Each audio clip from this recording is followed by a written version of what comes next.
नमस्कार फ्रेंड्स, आज आपण बनवणार आहोत कच्च्या कैरीची चटणी। इथे मी 4 कैऱ्या घेतल्यात, किसून घेतल्यात। हे मला आंबट कैऱ्या नाही मिळाल्या, थोड्याशा पिकलेला मिळाला, पण आंबटच आहे, ते आंबट गोड कैऱ्या आहेत। तर तुम्हाला जर मिळाले तर कच्ची कैरी घ्या। पण त्यावेळेस मी ही जी गूळ पावडर मी 6 चमचे घेतली, ही तुम्ही थोडी जास्त वाढवून घ्या जर कच्ची कैरी असेल तर। ही 6 चमचे गूळ पावडर आहे। तूप घेतलं मी 1 ते 2 चमचे घेणार आहे। हे 1 चमचा लाल तिखट आहे आणि अर्धा चमचा वेलची पावडर। आता आपण कृतीकडे जाऊ। आता आपण पॅन गरम करायला ठेवला, त्याच्यामध्ये मी 2 चमचे तूप घालते। याच्यामध्ये ही जी कैरी आपण किसली होती ही टाकूया।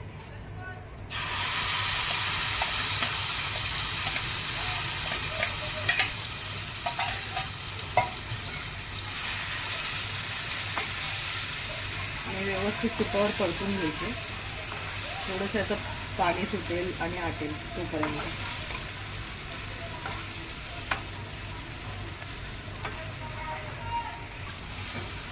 आता 5 मिनटं मी परतवलं आहे याला, थोडंसं गोळा व्हायला लागला याचं।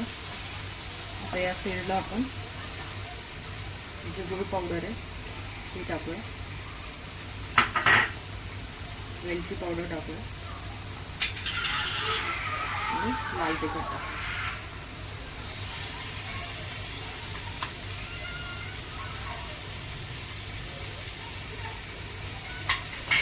आणि आता हे सगळं मिक्स करू।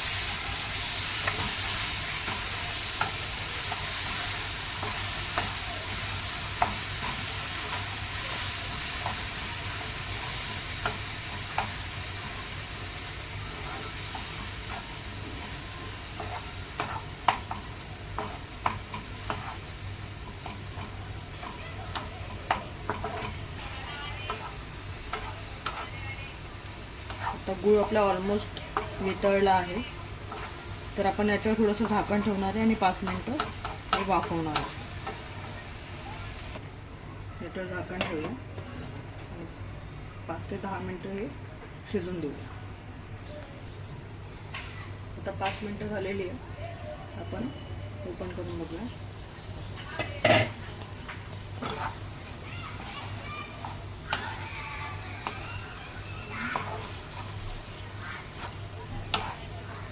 बऱ्यापैकी हे झालेलं आहे। आता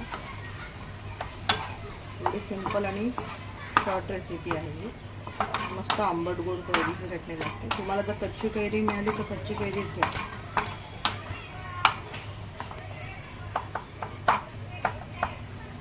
तर ही आपली कच्ची कैरीची चटणी रेडी झाली।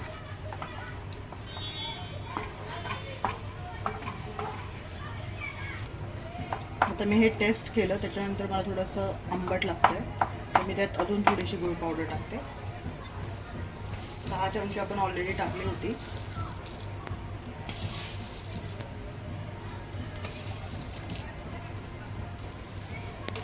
तर अजून मी 2 ते 2.5 चमचे गूळ पावडर टाकली। तुम्हाला हवं तर तुम्ही जो गूळ असतो तो पण घेऊ शकता, अख्खा गूळ पावडरच्या ऐवजी। माझ्याकडे नाही आहे म्हणून मी नाही घेतला, मी गूळ पावडर घेतली। तुम्ही जर तो दुसरा वाला गूळ घेतला तर तुम्ही तो 150 ते 200 ग्रॅम वापरू शकता। तुम्ही जसं चव तुम्हाला लागते तसं तुम्ही ॲड करू शकता।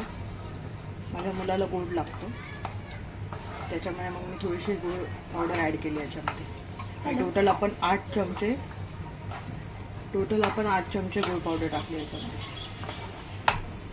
आता परत एकदा असं ढवळून घ्यायचं आहे। आता आपल्याला वाफवायची गरज नाही, कारण आपली ऑलरेडी कैरी आपण वाफवली होती। हे फक्त आता गूळ पावडर पूर्ण मेल्ट होईपर्यंत आपल्याला थोडंसं हे परतत राहायचं आहे। आपली ही ऑलमोस्ट रेडीच आहे कैरीची आंबट गोड चटणी।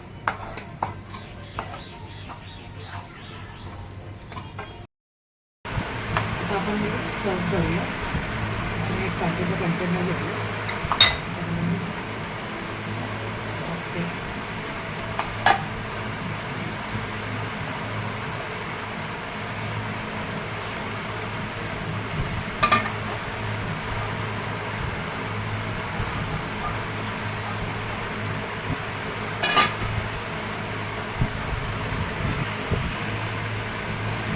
आता ही कैरीची आंबट गोड चटणी रेडी झाली. तुम्ही एकदा नक्की ट्राय करून बघा. एकदम झटपट होतो आणि तोंडीला लावायला एकदम छान लागतो. चपातीबरोबर लावून पण खाऊ शकता तुम्ही. चपातीला लावून रोल करून खाऊ शकता. नक्की ट्राय करा आणि मला सांगा कशी झाली आहे ती. आणि माझ्या चॅनलला लाईक करा, शेअर करा आणि सबस्क्राईब करा. थँक्यू.